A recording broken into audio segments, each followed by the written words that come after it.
Bienvenue dans Fond de Terroir. Alors aujourd'hui, je rejoins Philippe. Il est viticulteur. Il fait du vin bio, je sais. Alors on est arrivé, regardez déjà le nom. Gavaret-sur-Aulouste. J'adore. Du vin bio. On va peut-être déguster en plus. J'avoue, hein, je ne crache pas.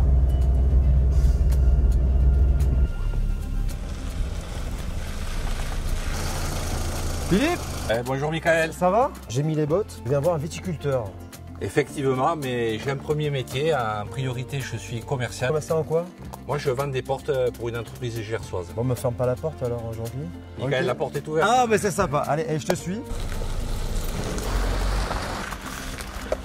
Moi, on me dit viticulteur. J'ai un peu le fantasme du château cossu, un peu bordelais ou du domaine viticole et tout. C'est chez toi en fait, c'est ça? Eh oui, j'aurais bien aimé avoir cet héritage familial, mais en réalité, avec mon épouse Joëlle, on a fait bâtir une maison lorsqu'on s'est installé ici à Gavaret en 2006.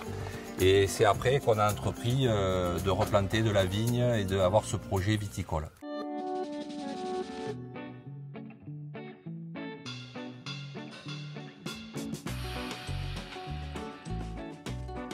Donc en 2006, avec mon épouse, on vient de Lot-et-Garonne et on s'installe dans le Gers.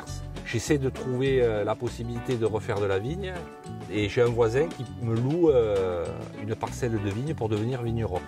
J'ai dit je vais faire du vin, j'ai repris la chronologie du vin, j'ai fait une formation tout seul sur YouTube et après me voilà parti. Tu m'expliques qu'on peut devenir viticulteur sur YouTube? Tu as vu quoi, des tutos? Je n'ai fait qu'au tuto, regardez d'abord comment on taille la vigne, ensuite la vinification, le principe de base, comment on fait. De toute façon, nos anciens souvent étaient formés par leurs parents et ne faisaient que répéter les gestes. C'est le YouTube de l'époque en fait, c'était la transmission orale quoi. Voilà, transmission orale classique et même c'est un peu le côté où on s'enferme puisqu'il y a beaucoup de personnes qui restent sur ces modèles de base et qui ne veulent pas en déroger.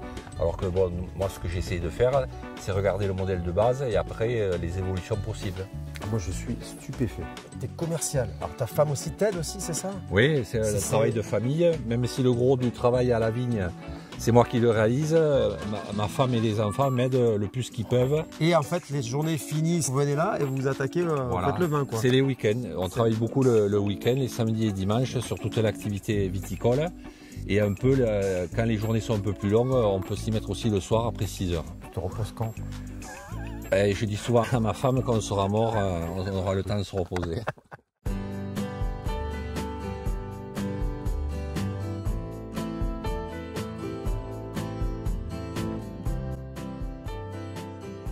Donc, où les belles grappes? Qu'est-ce qui fait qu'un vin est bio ou pas? Donc en réalité, pour produire ce fruit, le raisin, la vigne pousse et est soumise à de la pression de maladie. Donc essentiellement le mildiou et l'oïdium.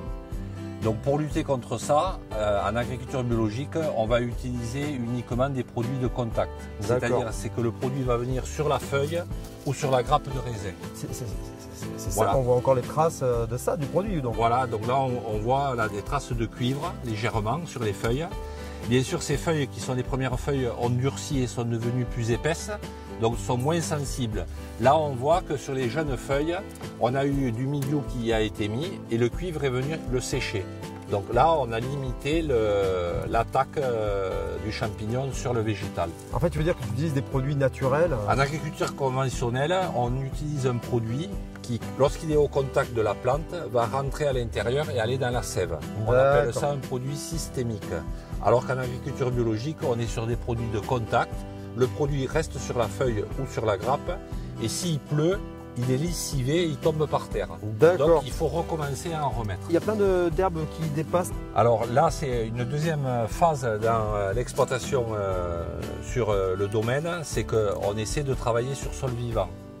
C'est-à-dire c'est une partie de biodynamie dans l'agriculture. Donc on veut travailler sur sol vivant puisque ces grappes, le goût du fruit ne vient que du sol. C'est les oligo-éléments qui sont présents dans le sol qui vont donner le goût au fruit. D'accord. Et le fait d'essayer de travailler sur sol vivant, il y a un phénomène chimique qui est la chélation. Et il peut être réalisé que si le sol est aéré avec des vers de terre, des microbes, des bactéries. Et ça, c'est mieux pour les vins de terroir, puisqu'on aura, on aura le sol qui va ressurgir dans le raisin. Pour terminer aujourd'hui, on va aller peut-être déguster. D'accord. Voir et comment tu me dis comment ce vin est concentré en sucre. On va vérifier ça, quoi. D'accord? Parfait, eh bien, on va directement au chai. Avec modération, les gars, quand même. Hein. Mais en fait, on fait ce qu'on veut. Là, c'est bon, moi, j'ai pas envie d'aller avec modération. Et d'ailleurs, moi, je me dis toujours, Philippe, est-ce qu'on peut avaler? On est toujours obligé de recracher? Ah, on peut avaler, oui. Voilà, on arrive au chai du domaine. Mais surtout, qui nous attend là? Alors, on va l'entourer. Joël, mon épouse. Enfin, nous découvrons Joël. Ma fidèle compagne dans cet événement. Ouais, parce qu'on va pas se cacher, hein, derrière tout grand homme. Il y a une femme. Et elle est là. Voilà. Hein, est-ce que sans Joël, t'en serais là? Et non, on n'aurait pas pu faire tout ça. Elle m'a beaucoup épaulé pendant toutes ces années. Bon, c'est le moment le plus difficile de cette rencontre, parce que ce format, c'est en fait une rencontre, un rendez-vous. Fond de terroir, c'est ça, c'est les dégustations.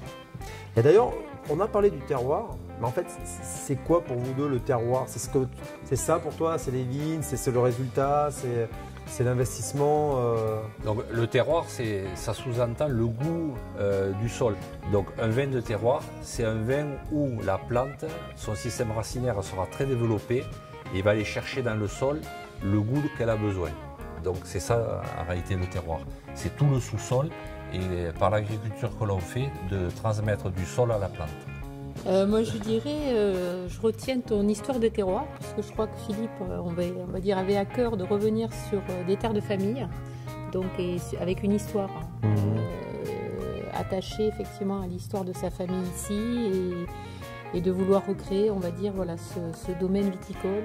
Est-ce que terroir finalement, c'est pas un peu la contraction de terre et histoire? Ok, je vois que je vous ai fait. On est d'accord. Allez, je t'ai fait rêver là. Ouais. Ok, j'aurais d'autres envolées comme ça, j'espère. Par quoi on commence, Philippe, et pourquoi? Eh bien, on va commencer par les blancs, puisque chronologiquement, c'est ce qu'on fait en dégustation. Donc, on va commencer par le colombard, le cépage du Gers, donc avec des notes d'agrumes. Les premiers parfums qui viennent là, c'est...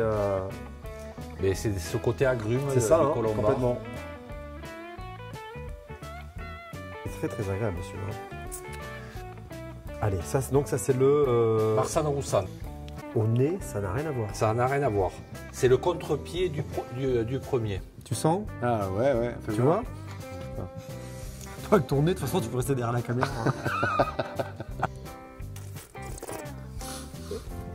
Non, par contre, t'as une bonne descente quand même. Je croyais que t'étais pas sur moi là, mais en fait non, t'es en plein large, donc tu m'as quoi qu'il arrive. Mec, oh regardez là-bas l'avion. Non, pas sur le troisième vin. Je sais pas. Donc ça c'est le côté méditerranéen, donc qu'on a appelé comme ça puisque bon, ce sont des cépages plutôt qu'on trouvait sur le pourtour méditerranéen. Là, par contre, ce qu'on a cherché, c'est le bouquet cassis, c'est le fruit rouge complètement. Fruits mûrs, un petit peu. Ah oui. Bon, en fait, c'est un vin qui n'est pas compliqué. Ouais, voilà, complètement, ouais. Donc maintenant, le second vin rouge de la propriété, côté océan, le vrai vin du Gers. Là, c'est sur des cépages qu'on retrouve vraiment en majorité dans le département, quoi. Voilà. Qui sont donc on rappelle. Donc le Tanat, qui est le cépage qu'on va trouver du Madeira et après du Piémont pyrénéen qu'on trouve à Irouléguy. Donc c'est vraiment un cépage pyrénéen. Et après, on va retrouver les deux cépages bordelais classiques, Cabernet Sauvignon, Merlot. Et donc là, on est sur des notes. Donc là, on a un vin plus tannique, plus de matière. Donc c'est plutôt pruneau, un peu fraise confite. J'ai eu la fraise là. Ça va. Mais c'est vrai. Toi qui n'as pas la patate, Vous êtes frustrés derrière vos écrans. Non, mais en revanche, donc le dernier rassemble ces deux cépages là. Oui. Mais ça ne veut pas dire que ça va être... Encore, si je mélange les deux vins là, non. on n'aura pas le même. On est d'accord. Sinon, non. ça serait trop facile. Donc là, en réalité, on a fait un vin qui est moins tannique, puisqu'on a quand même pas mal de consommateurs français ou ailleurs qui ne souhaitent pas des vins trop forts en bouche. Donc là, on a mis moins de Tanat et moins de Cabernet Sauvignon, et on a remis de la Syrah et du Marcellan. Donc c'est 5 cépages différents, et on a fait un élevage un peu plus long puisqu'on est sur 24 mois de barrique. On va se retrouver maintenant donc dans à peu près un mois. À peu près un mois, oui. Pour les vendanges. Pour la fin de la véraison. Bon. Tu l'avais plus ça, là, la véraison. Il avait raison, je l'avais dit, il avait raison. Bon, merci. Hein. Merci à vous merci d'être Michael. venus jusqu'à nous. Et je garderai les bottes. Là. Parce qu'aujourd'hui, elles n'ont servi à rien. J'espère que pour les vendanges. Même j'ai le On de travail. regarde les bottes parce que ça nous portera chance, on aura beau temps. Voilà. Et peut-être, il ne pleuvra pas. Elle va nous le dire en patois maintenant, ça.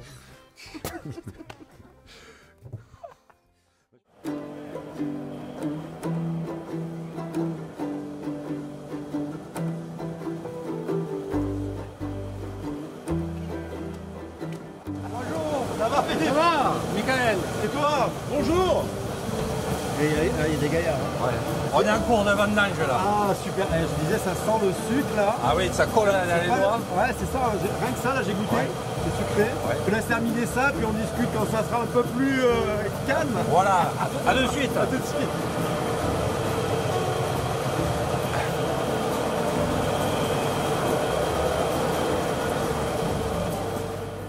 Alors c'est vrai qu'il y a un mois j'étais là, enfin on dégustait. À place du camion il y avait un barrique avec du vin, Ouais. donc qui avait déjà été mangé il y a un moment. Et là ça y est, aujourd'hui on est début octobre. Voilà, début octobre, samedi, on vendange les blancs aujourd'hui. Ouais. Donc vendange à la main, on vient avec des comportes qui font à peu près 60 kg de vendange. On le passe à l'égrappoir, trieur, fouloir et ensuite comme c'est du blanc, on le presse directement. Donc là on a une pompe qui amène directement la vendange dans la cage et derrière on a un pressoir vertical. On va venir presser toute la vendange pour avoir le jus. Donc sur du blanc, on ne fait pas mélanger la peau avec le jus très longtemps, il faut le presser en suivant. D'accord. Donc dans les heures qui suivent, on aura le jus directement dans la cuve et après on pourra attaquer la fermentation. On est à quel week-end de vendange? Je crois qu'il y en a 4, entre 4 et 6 week-ends. C'est un week-end, là c'est le 3e week-end de vendange. Ok. On a déjà fait le merlot, la syrah. Ouais. Là on fait le marsanne roussanne et le colombard. La semaine prochaine on fera le tannat cabernet sauvignon. Et l'autre d'après pour finir le marcelan qui est un des cépages qui mûrit le plus tardivement. Tu me disais, là après tu vas l'écraser, on n'est pas encore dans la mise en bouteille, loin de là, après tu les mets dans les cuves. On met la cuve, on lance la vinification, fermentation. Donc les levures mangent le sucre et le transforment en alcool. Et ensuite le vin est fait, on le soutire, on enlève les parties résiduelles qui sont les lits qui sont restés en dessous de la cuve. Ok. Et après on commence l'élevage, c'est-à-dire que le vin va s'améliorer dans la cuve tout doucement. D'accord, donc là avant de le déguster, là il y a combien de temps? Il faudra attendre une bonne année. Une bonne année encore, Voilà. hein, c'est ça. Ouais. Ma vendange sera terrible! Allez gaffe! Alors là le raisin il vient tout juste d'être vendangé. Voilà le raisin, Ouais, ok. Marsanne roussanne. Marsanne roussanne, c'est le bon blanc qu'on a goûté l'autre jour. Et là, il n'y a pas de salle de sport ici. Hein. Là, le sport, ils le font là. Salut. Oui, bonjour. Mickaël, enchanté. Mathieu le fils. Ah, je disais, et il y a un air de famille. Ouais. La succession. Ah, Allez Michael. oui. Donc là, Philippe vient de prendre une rotation de seaux remplis de raisins fraîchement vendangés. Là, on est avec Mathieu, son fils, et on va au milieu des vignes retrouver les vendangeurs bénévoles qui viennent ici vraiment filer un coup de main à Philippe, à Joël et à Mathieu. Hein. Oh, le 3 tracteurs vous plaît. Oh, pas mieux. Oh, Alex, il a pas été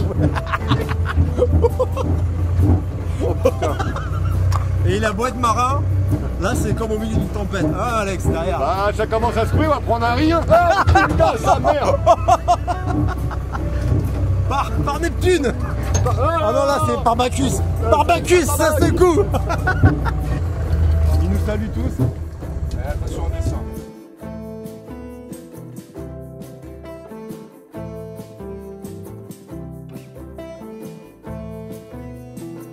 Bon, je suis au milieu des vignes, Marsanne et Roussanne. Alors, je suis un peu mal à l'aise, qu'ils travaillent tous. Mais j'ai pas de sécateur, c'est ballot. Quoi? Ah, ben. Alors, ah bah tiens, on va voir. Oh là, voilà, moi j'ai un seau. Mon seau est plus gros que le vôtre. Hein. Bonjour, comment ça va? Bonjour, ça va très bien. Comment vous appelez-vous? Patricia. Patricia. Ça fait longtemps que vous vendangez pour Non, c'est Masfrades. la première année, nous sommes de Narbonne. Vous venez de Narbonne exprès? Ah oui, pour aider les amis. C'est Daniel et Marie-Laure qui nous ont invités. Comment ça va? Comment on atterrit à faire les vendanges Eh ben, ici à Gavaret-sur-Aulouste? Ça doit être des amis de 25 ans à peu près, Joël et Philippe. Et du coup, quand ils ont commencé leur exploitation, leur vigne, on était de la partie dans les premières vendanges et on les suit tous les ans. On est là, on essaie d'être là tous les week-ends, enfin pas tous les week-ends, 2 week-ends par saison. Bah c'est beau. C'est un gros plaisir, j'imagine, de se retrouver là. Ah oui, toujours un plaisir. Ouais. Hein. Voilà. Joël et Philippe, ce sont des personnages attachants. On a plaisir à leur rendre service et à être dans cette ambiance-là. Ah, c'est un peu triste cette année. Mais on va essayer de garder les meilleurs.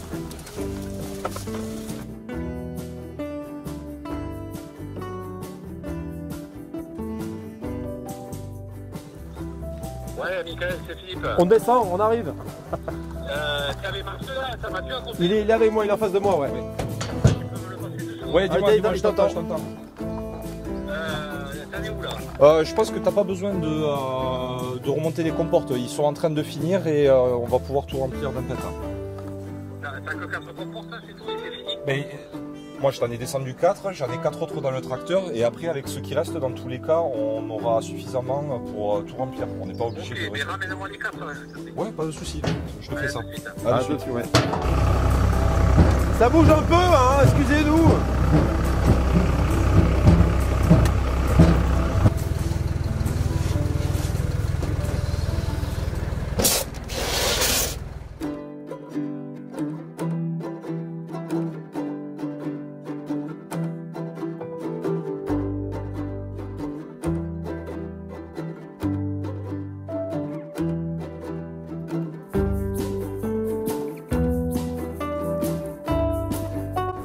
Mais quelle belle image.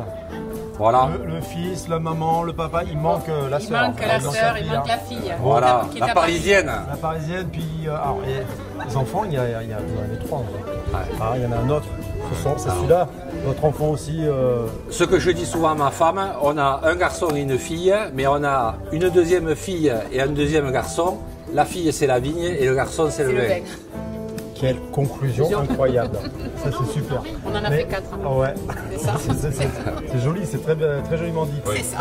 Merci beaucoup. Voilà, merci. Merci à toi, Michael. Merci à tous pour votre écoute. Merci.